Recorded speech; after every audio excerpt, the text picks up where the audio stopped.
Right, and we're back with Villaincast, and today with someone who shouldn't need much explanation, but will allow for it anyway. Lachlan Giles. Hello, sir. Good night. Good evening. Well, It's I yeah, it's know night it's here and it's middle of afternoon the where day you for me, are, apparently. even though it Uh, looks like it's night. yes, I want to make sure I had a nice looking studio. Like I said before we started recording, if I have that behind me, then normally that's every time I invite someone on, they ask, "Oh, what's that behind you?" Because jiu-jitsu just attracts nerds. Sure, yeah. Yes, so we have met before. We you came to my gym. It was 4 years ago to do a seminar. I think it was on head and arm chokes, or north, south, and anacondas, and Yeah, no, I think that was a really cool experience. So I think that was like just after I had a match with Ross Nichols on Grapple Fest, and then I yes, came to your gym. I can't remember how far the drive was. It was probably was it it, like an hour or two away from? about an hour. I think it Yeah, was up in Liverpool, so I think we're about an hour away from Liverpool. yeah, But yeah, I think I asked you at the probably at the Grapple Fest, like, would you mind coming to my gym tomorrow? possibly. So it was very much. Yeah. And then I've we went done for some Nepalese wild food. trips driving around. I remember Chris Thompson was like, "Oh yeah, I'll get you some seminars once," and then it was like one day I'm in the north of England, next day I'm down south, then I'm up north again. It was like, Well, yeah, you've there just was been definitely bouncing around a way Europe, I haven't could have you? done it better. Yeah, No, that was a really cool experience going to visit you guys. That was probably my first. Obviously, like Preet had actually came to our gym once, but I wasn't. I think I didn't get to roll with him, and so I never got to like feel like someone using Preet's system and style. And then so going to your gym was the first like I suppose like hands-on experience, just seeing people who had like had a focus on that particular style of jiu-jitsu, and that got me. I certainly came away from that thinking about how to implement that, and also how to try to beat it too, because it threw a real spanner in the works for like how I was approaching, especially like back control. So yeah, no, that was really good. It was a So, great experience. so what you're saying is we were the main inspiration for you then doing well at ADCC because it was about Exactly. Yeah. 3 months. Yeah. It was only like a month or two later, and I was it leveled me up. Yeah. You Yeah. thought if I can beat these guys, I can beat anyone at Yeah. ADCC. Um, yeah, that was 4 years ago. That's crazy. So obviously there's going to be numerous questions I have regarding competition, but the first part then is so you have Subeta, which is your online learning platform. Um, Yep. just for anyone who hasn't come across it yet, or 5 people who haven't, would you mind just doing a brief explanation of Subeta, please? Yeah. I suppose like I mean I'd been doing instructionals like through Fanatics, BJJ Fanatics, which tend to be like it's like um, I try to like present a system or a position, like this is the position and this is the different options I've got available and how I'm thinking about it and the concepts and the moves and narrated rolling and so on, which I think like in and of itself that's a good product. But then I was just finding I've done a few different instructionals and I was like, geez, sometimes the same topic just keeps coming up. Like I did like a guard retention one, I did I think the half guard one, and I did an open guard one, and in each of those reverse De La Riva came up as like, well, you need that for a guard retention. You kind of need it if you're playing half guard to at least, depending the style of half guard you're playing, and of course open guard. And I was like, man, I just keep filming the same content, like obviously in a different context, but like, Yeah. I was like, wouldn't it be nice to just have like a website where I film one reverse De La Riva instructional, and then that can fit together in different ways to like other topics that I cover, and like kind of like be able to fit more things together. And I suppose just like, so it's kind of like it's basically like most of it's based around courses. I also have videos of me rolling and so on, but most of like the bulk of the content is like courses based around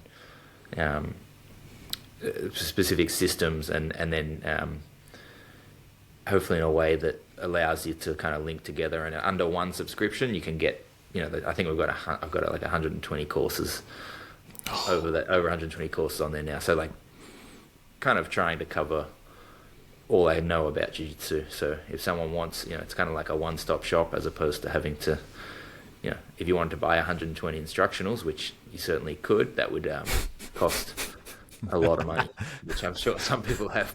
But yeah, so it's kind of like lets people, you can pick and choose what you want to work on and so on. So yeah, I mean, I think it's just structured in a slightly different way, and I think it's really good. But yeah. So the question I have then is obviously because I've seen a lot of the content you put out there, and it's you very much flow the various details together when you're showing various guards and setups, etc. So how you teach now? So is there much of a difference between how you teach for these instructionals to how you teach in the gym compared to how you were taught initially? Like what's the kind of continuation of your progress with regards to that? Absolutely, yeah. I think that's a very good question. Because I think actually, in some ways, I think teaching on an instructional is a lot easier than teaching a class. Because when you're teaching a class, you're trying to get people good at it in the class. Yeah. Like this is their time to train as well, right? Whereas an instructional, you're just basically trying to give them the information that they can then use to go and train. Or maybe like, probably when I first, or how I originally, like probably like everyone, like it used to be kind of like you'd do a warm up and then do some techniques and then roll. That was like when I was a student, that was how it tended to be. Pretty much immediately when I started coaching, I kind of got rid of the warm up thing. I never really, as in like I'll warm up with techniques or even just get straight into teaching and then let people kind of warm up with the movements. And I wanted to do a lot of specific training because I know for me when I was trying to go from like a okay purple belt into someone who could eventually do well at black belt, like the transition between that involved me doing a lot of specific training. So just like situational training from certain positions and whatever I was focused on, just like going there and repeatedly working on that. So for me, I knew that helped. So I knew I wanted to set my class structure up in a similar way where we would do a lot of specific training. But then like probably like, I probably got like, I'll say famous, but like I started to get some people began to kind of know of me to some degree, probably originally from my YouTube channel, not even as a competitor, but just as through my YouTube channel, which I'd put my classes up. And I think if you actually go back to those classes, I probably show more detail in those classes than I do now. Because I kind of do start to see this separation between like how you should coach for an instructional and how you should be training. I think it's kind of, at least my experience has been like a lot of time, if you show like a lot of detail, like 15 details in a technique, most people are going to remember one or two maximum. Yeah. Therefore you've wasted, you've kind of, and if you're teaching to the room, there's probably like only a couple of details that you really want everyone to get well. So I actually probably a little bit more brief now in my explanations, and I want to get people trying it. Like, let's do it, get it, hopefully trying it live, and troubleshooting it earlier. I want the training time to be a bit more about training. And if you've got a dedicated student who has access to instructionals, or like all my students really can have access to the Subeta, so that kind of helps. But like if they want to spend 2 hours like understand, like then you kind of like the instructional is really like it. Hopefully I won't give you all the answers, but like hopefully most of the common problems you can encounter, they'll probably have some perspective that you can get from the instructional. So like I think watching that should give someone a really good just understanding of like what's the whole position about? What are the likely problems I'm going to encounter? How do I go about approaching solving them? And they could go to class, you could train and have an issue, and if you couldn't answer it on the spot, maybe going back and being able to find that in the instructional at a time where you're not actually at training, which is, I just think like when you're at training, your best time's mostly spent actually training. So that's probably like how I'm coaching a bit more now, and I'm probably, you may be kind of leading me in towards this, but using some of the ecological. No, there was no leading here. Okay, sure. Well, I mean, so like a bit of that too. So, yeah. Well, no, I was just, like I said, very curious on how, because like I said there that, by the time you'd hit purple belt, you were doing situational training. So, what would you describe as your like situational? Would you drill certain aspects, or would you ask someone to do something and you try and like solve the problems as they kind of presented? Mostly it was just like, I don't really do that much static drilling now. No. Not that I think it's bad, just like, I think as you get more and more experience, you get less and less out of that. But back then I kind of did more static drilling, but what I meant by specific training was just like if I wanted to be good at single leg X guard, I'd grab my partner and go, we're going to start here, and I'm going to try and sweep, and you're going to try and get out. And if you get out, we go back and we do it again. And if I sweep, we go back and we do it again. So just kind of like basically live training, but from specific positions. And once we're out of that position, when we're no longer working the thing we want to work, we'll go back and do it again. So that's probably like something I've been doing for a long time, I think. Which I won't bring up the E word. So that seems like it goes kind of like into that kind of approach eventually, as in you're presenting problems and then try and solve them within a constrained model. Pretty much, yeah. I mean, I'd say it's that's basically how I've done it. I mean, I think you can the ecology, like using constraints. There's a lot of different ways you could put constraints on your training, but probably the most, and I think actually you have to be careful that you don't like make it too different to actually what's going to be experienced when you're actually like competing or rolling or whatever. So a pretty simple one is just, let's start from this position and play under the same rules that we would in the tournament. And therefore, like, all the good outcomes you're still trying to do, Like, if I'm in single X, like, I'm trying to sweep. I'm trying to do things that are always productive. Whereas I think sometimes when you put other goals on, like, like start in single X, your aim is to get their hands to the mat, which should be good. But sometimes it's not, Like, sometimes you're actually in a better position to stand up than put their hands on the mat. Sometimes putting goals that aren't actually focused on an outcome that you really want, which is the sweep or a submission from guard, for example. So I think that like as a ecological approach, just pure specific training is probably one of the best ones. I think that's correct, as in there's a definite need for a continuity between what happens in drilling and training, what happens in sparring, and what happens in competition. Because, a prime example is a lot of the things you learn, in your first days of jiu-jitsu about, from a more traditional standpoint, the atypical closed guard passes where you put your knee in the middle of the butt and you push backwards. And then you never use it in sparring. And then when you get to competition, it never happens anyway because everyone just doesn't accept being on their ass. And so... I think that you are absolutely correct, where you can go down any training route, but if there isn't a continuity between all those things and what you actually, the main outcome, it's kind of pointless anyway, no matter what you do or exactly. style. When would you recommend someone then changing from static drilling into more of that kind of free-form critical thinking training? To me, it's like,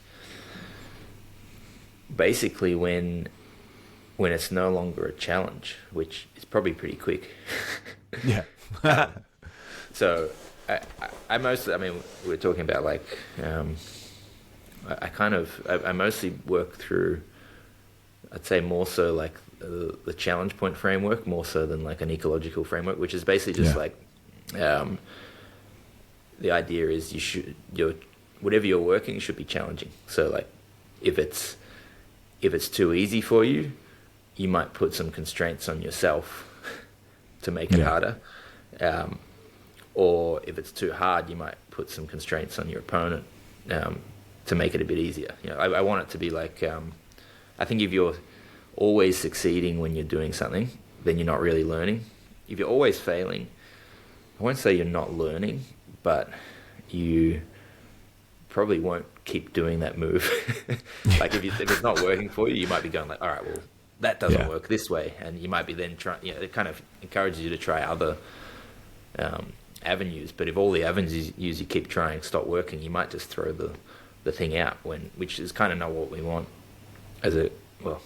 usually not what we want as coaches. If we know it's something that if they had have persisted with, it would have been good for them. So I tend to like, you know, if I show someone, you know, let's say like a leg drag, and they like, you know, and let's just say there's a couple of steps to a leg drag where you like, you know, beat the line of the foot, beat the line of the knee, get chest to chest connection, and then you pass, right? Let's just assume it's like simple like that. But then I see someone's like trying to get chest to chest when the leg's still in the way. I'm like, well, it's actually challenging for you to just do the drill. You know, like you need to just understand that at this point you need to be focused on clearing the line of the foot, and then at this point you need to clear the line of the knee.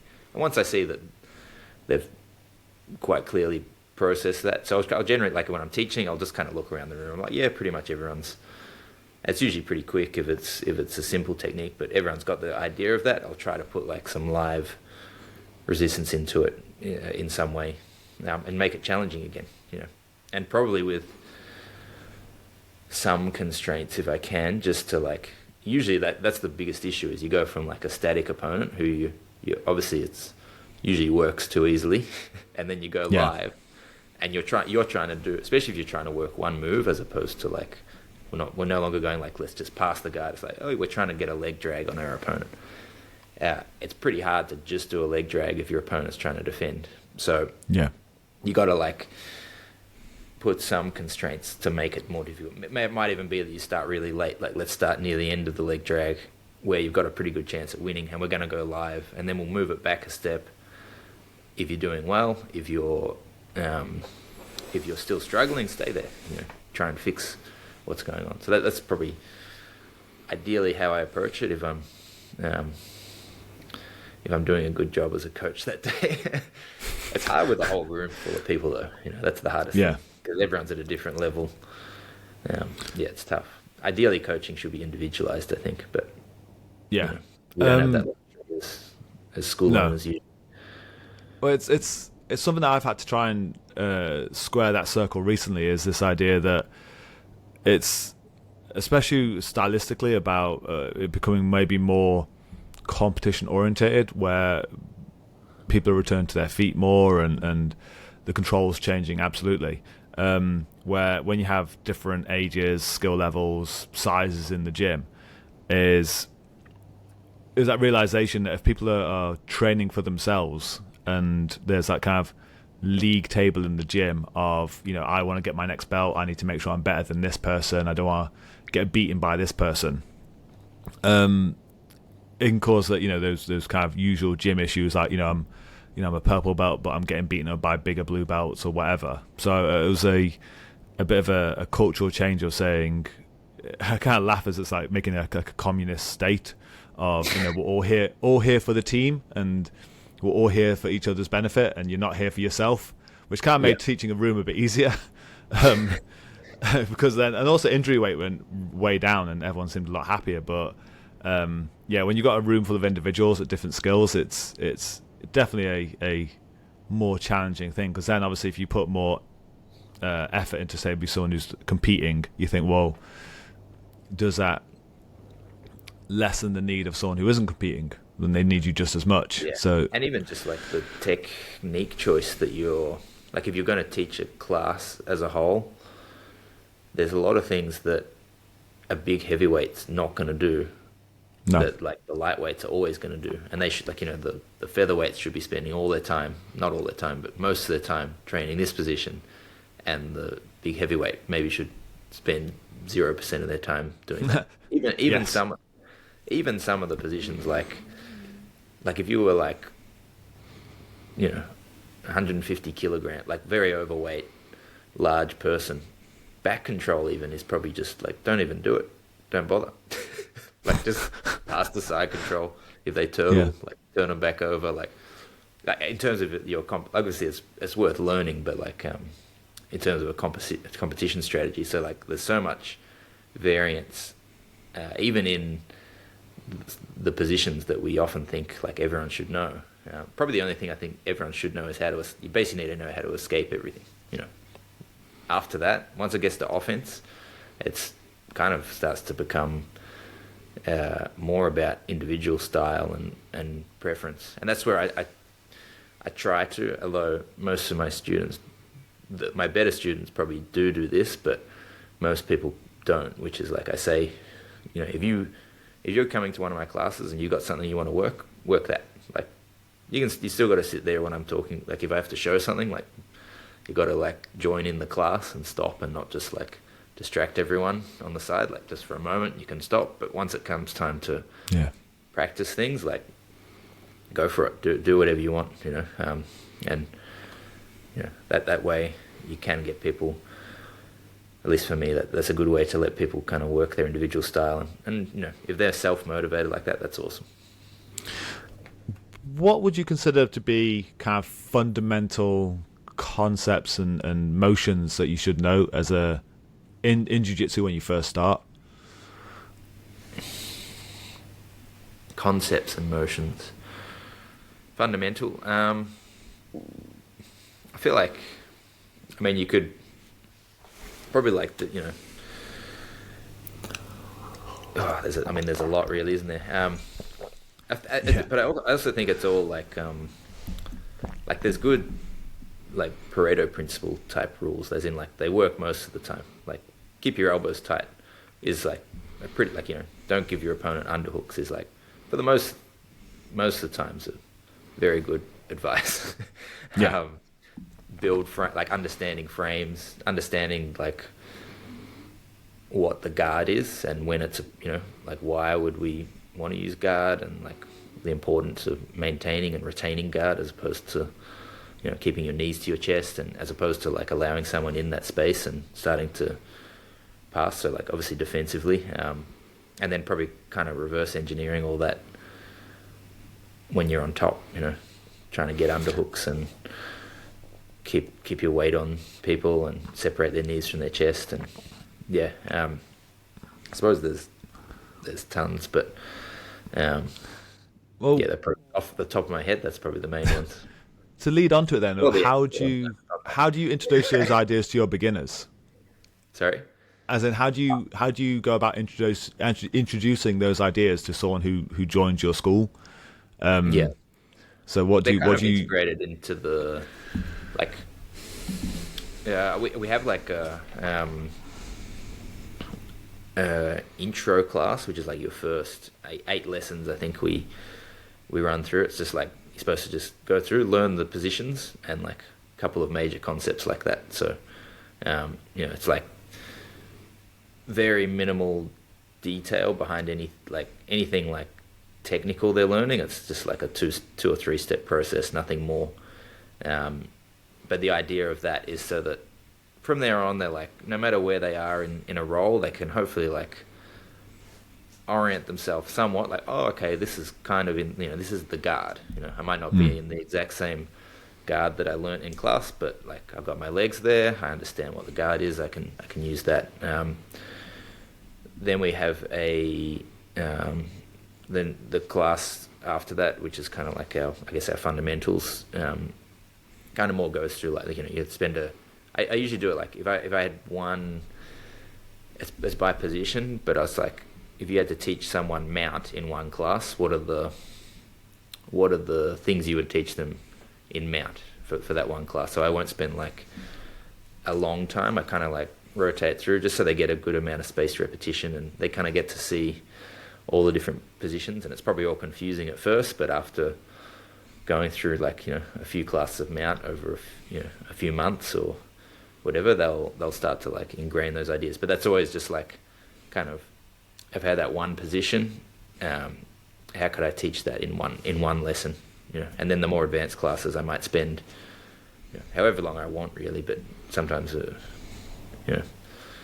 sometimes a week, sometimes like 3 weeks on a particular position. And yeah.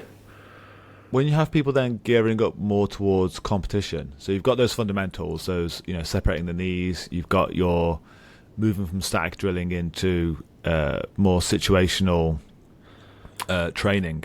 How do you then gear someone up, say a student or yourself, for competition?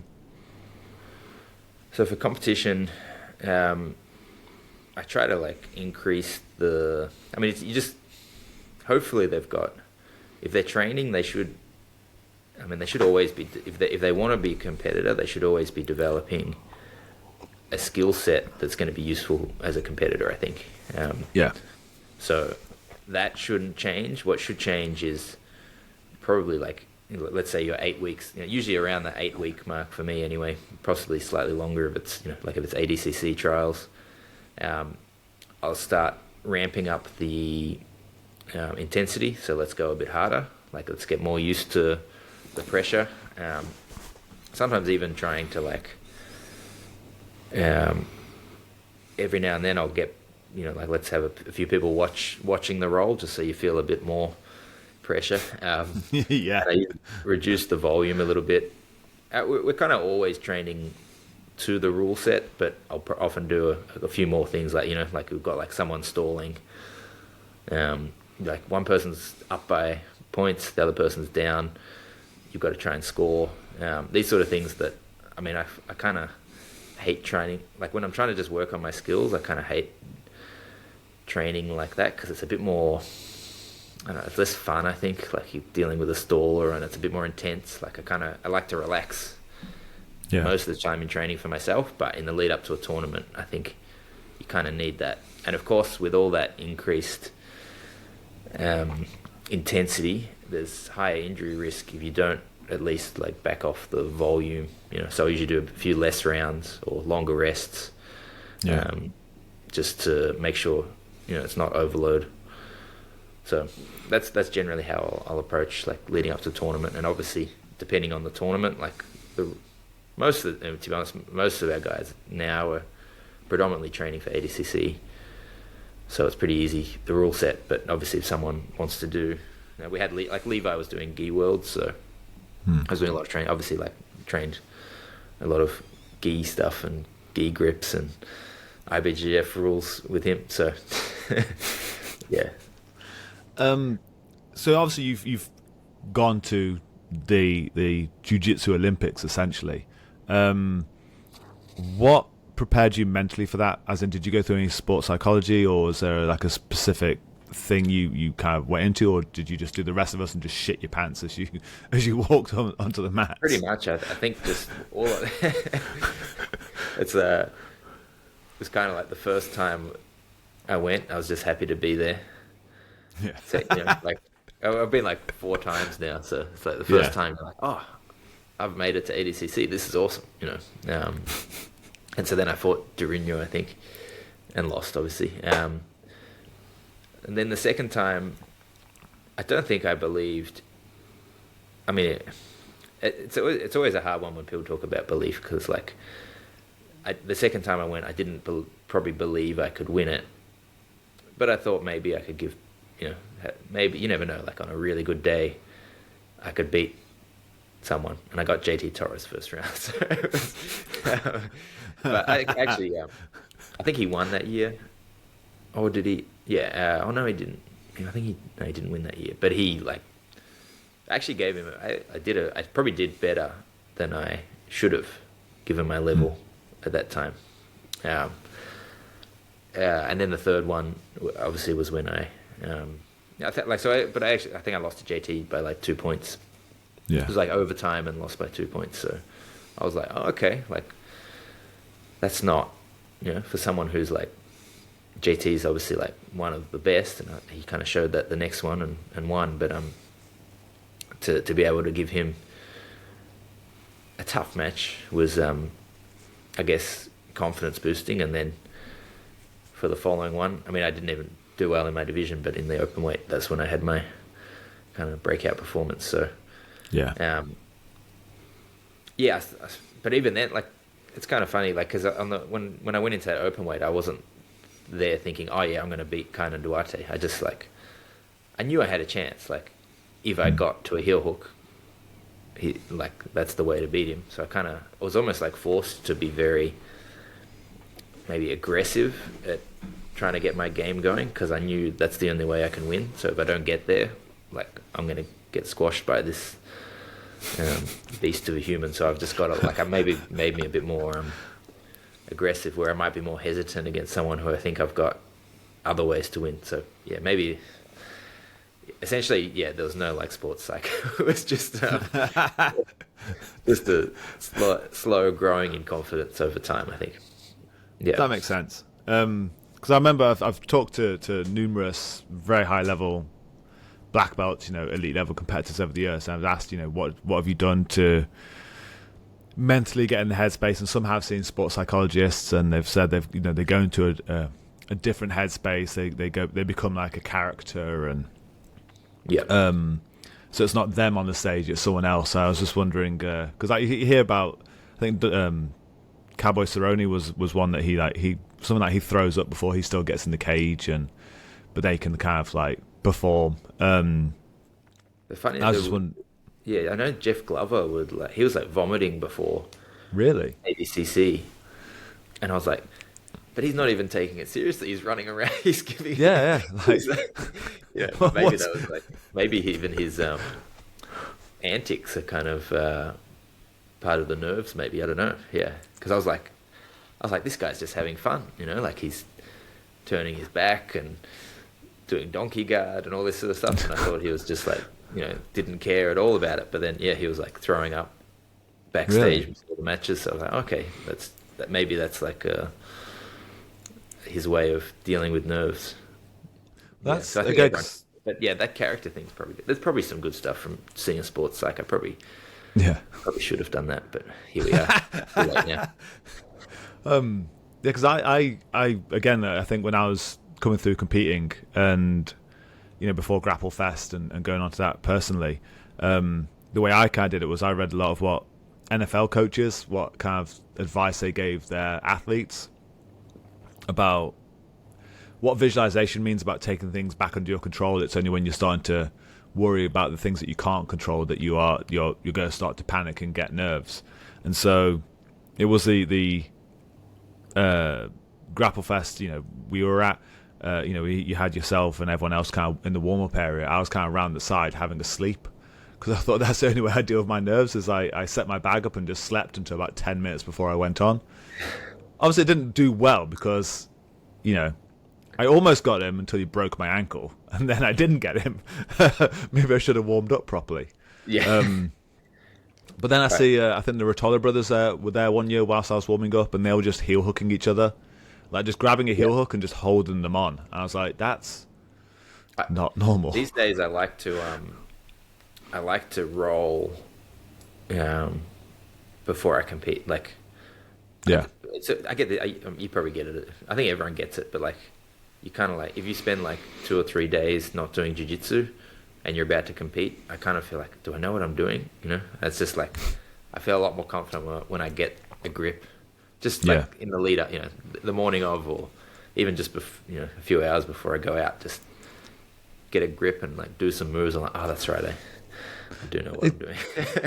That's the problem. It's like your first round, usually when you do sparring, is always your worst, because you're not properly there yet, and you have to wake up a little bit. So I remember for years it was one of the things that if we had a local competition, I'd open up the gym 6 a.m. before we went, and said to everyone, right, let's get a few rounds in, go train for half an hour, like set yourself up for the day, and then those are normally the competitions we do best at. There's like, yeah, getting those rounds in, just when not when I was in having going in fresh. when I was in Brazil, the Meow brothers they were just like rolling with each other as hard as they could just before they went out. Just like, but they were so fit that they were just, but yeah, I was like, okay, Well, I'm not doing that because I'll be exhausted. But I think they were literally competing every weekend. So like, it was just like, it must, if you're doing it that much, it must just get to the point where you don't even notice. There's almost no difference in feel for a competition to training. But I never got to that level, but. Yeah. No, not to the Meow Brothers level, which is they're something different. They are. How did you? One question actually came up a few times when I knew that you're graciously going to come on this, is that people were asking, like, what did you do for your fitness to get ready for these things? Is there a particular regime you went through, or is it just general gym fitness and sparring? Pretty much just wrestling. If you can wrestle, jiu-jitsu is easy fitness-wise. That's always been my Still the most tired I've ever been by far is I did the wrestling nationals, and it was a 6-minute match. It wasn't nearly like what I think I lost the third place match. We fought for second. I can't remember why. I think they have repechage, so I came third. But it was like the score was like 12-13, which is very high scoring for wrestling. But I think I just lied down for a good half an hour after that. It just did not move. That was if you're fit for if you're doing wrestling and you're actually like trying to take your opponent down and not just like kind of like blocking and. Like, because a lot of jiu-jitsu guys, they just kind of stand tall and club each other in the head, and that's probably not that tiring, which is maybe why they do it. But if you're actually like in a wrestler's stance and like shooting and hand fighting and snapping and like defending and like, I just feel like if you get your cardio up with that, the groundwork's just nothing compared to that. That's probably the main thing kind of we've noticed recently. So I've been really pushing in the gym of, unless you're being held down, get the hell up. Like, don't play guard unless you are forced to. And that is one of probably the main, because I've gone down a very, very different route with my coaching now. Is I've got students who've been with me for about a year who still don't know what guard is or any submissions. Right, okay. Yours is more in line with like Craig. See, I still like guard. Oh, okay. Oh, Craig's kind of more on the don't play guard thing. Yeah. Oh, it's good. I mean, I do think it's a little bit maybe like a little bit weight division. Yeah. Well, it's definitely in the heavier weights. Yeah. Like guard's way harder. I think you could play it either way in the lighter weights. Yeah. Well, it definitely helps with the cardio. I think that's like the main thing, is that trying to play passing against someone who's just lying on the floor is, you can relatively take your foot off the gas, but trying to pass someone who's also trying to get up at the same time, it's goddamn exhausting. And yeah. That seemed to be the main thing that, again, like, we then started competing on this idea, and the main kind of feedback I got was the cardio was the biggest improvement. So it's if you want to get better at jiu-jitsu, do wrestling. Pretty much, yeah. I was, like I say, very curious. I realized that, it was one of the problems that I had was that I was using too much black belt magic for a long time, and then stepping back into the world of takedowns, having some young lads in the gym who refused to stay down. I realized, I got cardio tapped by one of my blue belts, and I was like, that can't happen again. There's shame tapping, and then there's that. And so, I had to get back in the gym and do sprint work just so I could have the cardio that actually resembles something competitive again.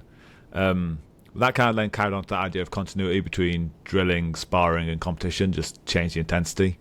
Yeah. But it's only when you try and imagine something different. Like, you know, you're doing something inspiring and then thinking, oh, but what if they do this in competition? Like, what if they go for takedowns and stuff? Like, well, you try and control something that you don't train then, and no wonder you're terrified. Yeah. That was a curious idea. What are your plans then for the next 12 months? Are you say your team's preparing for ADC trials? Are you taking another run? Nah, I think I'm feeling actually the as much as I enjoy training wrestling, but it's I can't like I do think it's basically essential if you want to do ADCC, but I just don't feel like I can, especially the wrestling part, like I can't train hard. Like even in the lead up to last ADCC, like I was doing some wrestling, but like ended up having to like modify it a lot and just focus a lot more on defense, because it's just like I'm 37 now and it's like pretty tough on the body wrestling, especially if you're like shooting a lot and so on. So I kind of feel like after that I was like, I don't think I want to put myself through another ADCC run. And like I also think at my age, as everyone's see back even like for 2017 and so on, like I felt like if I trained a lot of wrestling, the general wrestling level was not that good that I could be in with a chance, you know. But now I feel like, you know, at 37 I could train wrestling hard, but like some of these guys are just, even if it's not necessarily through technique, just through like youth and being exposed to it, they're becoming good wrestlers. So better than what I'll be able to achieve, I think. So it kind of makes the pathway to victory pretty hard if you don't feel like you're going to win a wrestling exchange at ADCC, you know, that you're left with like guard and sweep, which is, you know, as I said, I've got strategies there, but like it's hard if you're not willing, if you don't want to embrace the overtime and stand up and wrestle and try to win that battle as well, and think you've got a really good shot with that. So that's where I'm at. I'm thinking probably no more ADCC for me. Just coach. Yeah, so I'm kind of just focusing on coaching and helping the guys and girls at the gym prepare. How the hell do you find the time to do the amount of instructional courses that you do, plus running a gym? Because I say you got your yeah, dude. Yeah, I hats off to you. I mean, I have two myself, and I'm, you know, doing my best trying to put online content up and run the gym and do privates and all those things. I'm like, there's not enough hours ever. Yeah. See those Nintendo controllers behind you? Yeah, they've got dust on them. Like, they haven't been used. That's all just for show. Basically just do nothing else, you know. I've probably gotten pretty efficient with my instructional filming, you know, like just having done a lot of it. Like I'm trying to release like a course every week and a half to 2 weeks. So it probably takes me 4 to 6 hours to film that. Obviously there's planning that has to go into it beforehand. That's probably you know, like I don't want to teach something unless I feel like I can have a good grasp on what I want to say.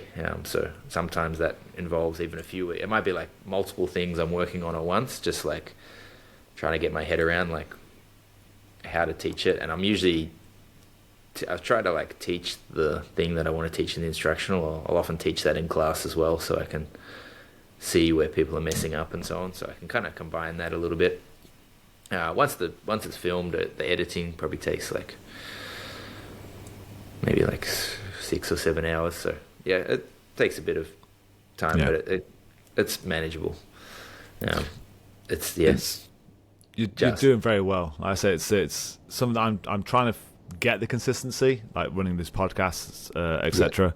And when if I knew that 5 years ago part of my job would be like an Instagram influencer and YouTuber, I'd have like maybe stayed in the fire service. It seems that's the hardest thing, I think, is the social. Like for me, like, you know, I make sure I get like the Subeta content out, but like if I'm too busy, the social media side just kind of like Yeah. Yeah, like I'd like to do more reels and like cut little clips and say like, oh, look at this little detail. I mean, those sort of things.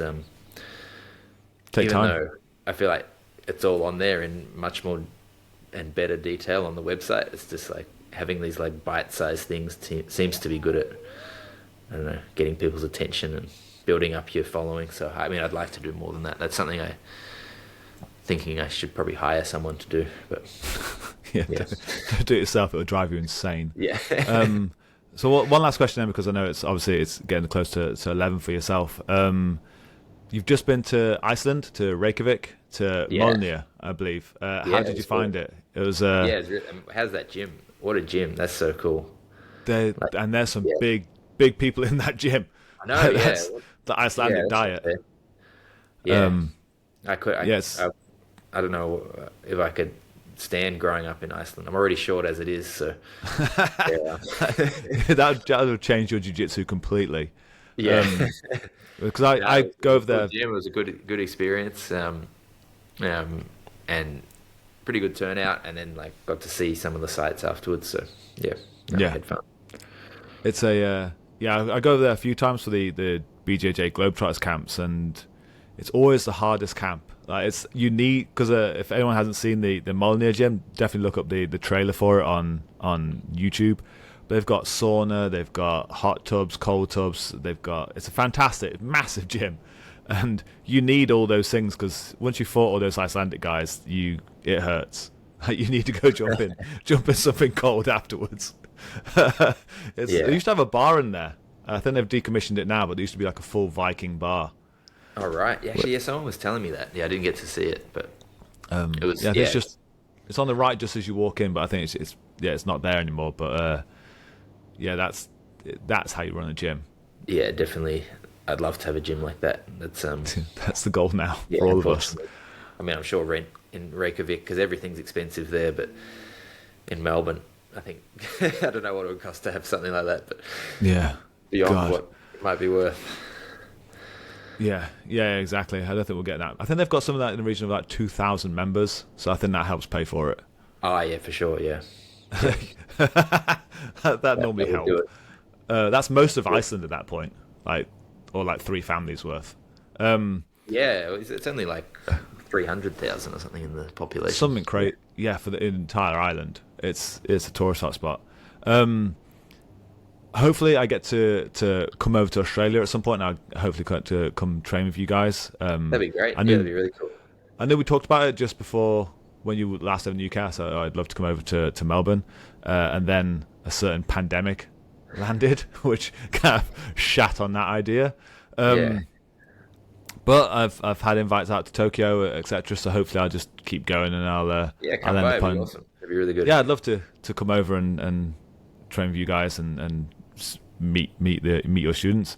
But thank you for agreeing to this. Thank you for staying up and having a chat and answering all my questions. You're very kind, sir. And can I ask you a question before we finish? How similar is that train? Like, are you doing anything different training style wise, or?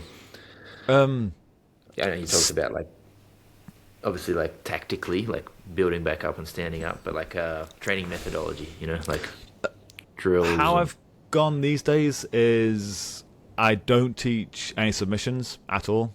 I don't teach any guard yet. I teach guard retention and I teach open guard, so like blocking, but to return to standing. I had to change the gym culture to make it so that could be safely done amongst weight classes, and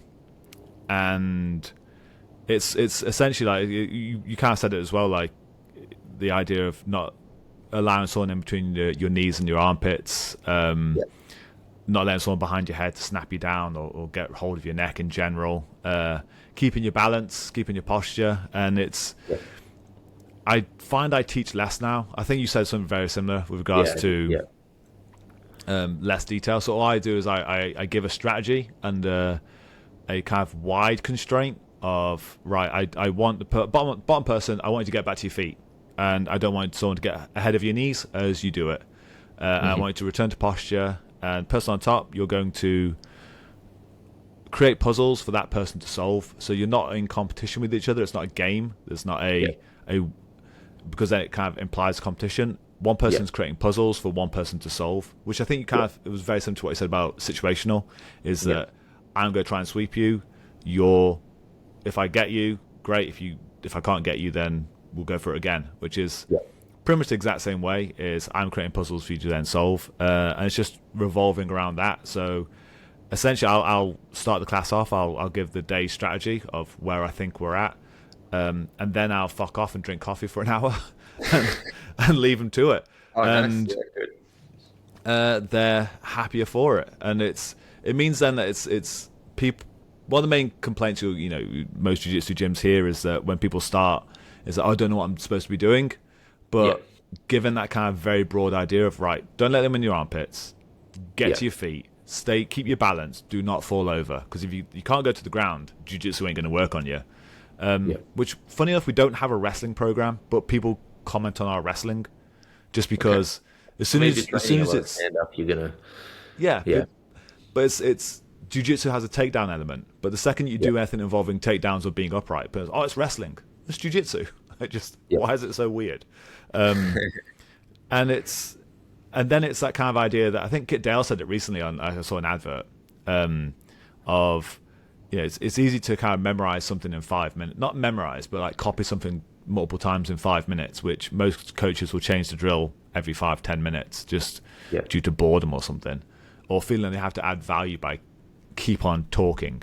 And that's why I kind of go, if I give you a broad subject to work on, I'll then leave you the time to do it, because you're not going you can copy something in 10 minutes, but you can't learn and critical think your way out of it in 10 minutes. So you need an hour. And so it's been hard for me to then go, you don't need me to keep jumping in and just changing the drill. I'll give you the time. If I see something happening that I feel that your critical thinking isn't accomplishing, I'll step in. But other than that, I'll leave you to it. And it's so far the reports are everyone's happier because I've shut up. And how long are the classes you're doing? So we do 1 hour class, either 1 or 2 hours sparring. But that's what I mean. There's a continuity then of what we're doing in class of, if do not let anyone ahead of your knees, get upright, don't let your back flat on the floor, etc. It's then, that's just going to happen in sparring. And then those exact same ideas then go into competition, where people aren't being taken down, they're staying on top, they're keeping their posture and their balance, they're not getting swept. So it's kind of gets rid of that kind of nerves of, I'm not doing anything different. And so it's incorporating the pre ideas of defensive postures, not letting people in those spaces and being aware of it, and then tying the idea that I want to control the space of the fight, and if I'm underneath you, I can't control the space. And then it's an objectivity moment of, it's easy to sweep people who like falling over, and it's easy to pass people who don't try and stand up. And it only exists in a jiu-jitsu space. And so when I have now white belts, so I can't pass their guard because they just won't stay the fuck down. So I realize I'm a black belt at passing people who can't walk. So if I could, I'd demote myself to blue belt. So it hit reset quite hard on things. But it completely changed how I look at things. That's what I was very curious on. Have you noticed it changed like your passing postures and so on as well? It meant I had to keep the pressure on a lot more. I deny less people access to behind my knees and less loose passing and more because they keep getting up, and then if I take the foot off the gas, I have to be aware of the spaces of behind my head, behind my legs, and my armpits. If I give too much, obviously I'll get stuck in a guard. But if I take the foot off the gas, they'll get up. So I have to find that balance. Whilst also keeping my balance to not get swept, or if they do get swept, just shooting back upright again. So you have to earn the sweep and the get up, which usually results in just standing with a single leg. But it's that kind of just keeping at it then, just like day in, day out. Sorry guys, it's Groundhog Day, we're doing it again. And yeah, it's very, very different training over the past 6 months. But that's why I was very curious on how, because you're a lot more accomplished than I am, and your students especially, and yourself. And I was like, so how do you I mean, carry those this things is where, across? like, in the end, like, no one has any good data. Like, like as in jiu-jitsu, like, you've got like a very, I'd say it's a pretty poor, like there's some evidence, but it's very low quality, which is like certain gyms have like more champions, and like, certain gyms have got more people going to ADCC and so on, and which obviously it might be indicative that the training methodology, or it could just be that gym attracts, like people who are good go to that gym, as you get better, you go to the gym, and that's more and more people, because like high level people want high level training partners, because that is what pushes them, right? So, but there's not really any great data, so that's why I'm interested to hear how you're doing it and how everyone else is doing it. And I don't think any of us should be, like, I think we should like be confident that, like, we're trying to do our best, and we want to believe that what we're doing is good, but also be open to the fact that we could be totally wrong as well. So definitely don't, like, I hope you don't think that I'm saying my way is the only way or anything, but I think it was something that I was speaking to Greg Sodas, and he said that, speaking to Danaher, it's like one of the most important things you can do as a coach is be okay with failure, and think that you are going to fuck up, and it's okay to go, sorry guys, I fucked up, like I need to reevaluate, because as much as someone can look up to us and think, oh, they're black belts, like I'm still learning. If you can improve from blue belt to brown belt in 4 or 5 years, why can't I improve my coaching in the exact same amount of time? I'm still learning just as much. So that's why that's why one of the best things for me was starting this podcast, of getting to speak to someone like yourself or Greg or Rob Biernacki and all the other black belts I'm going to be able to get on this, and just hear like the various ideas. And because there's already one thing that you've said to me today about upping the rate when you have stallers, I was like, oh, that's interesting, I like that idea.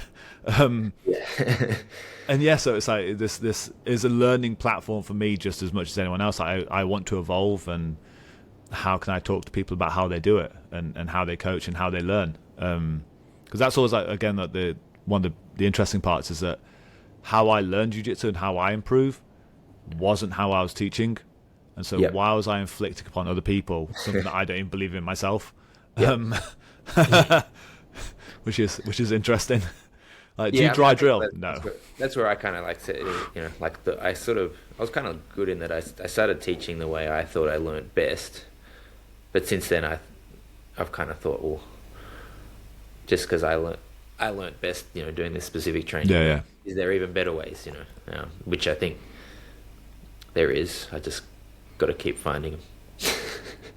Yeah, exactly. And it's only through these interesting conversations that that improvement matters. And I think also one thing you said there about some gyms attract more high-level competitors. I think sometimes it's easy to get stuck in the way of thinking that you just have to be good at jiu-jitsu to compete at a high level. You also have to have money.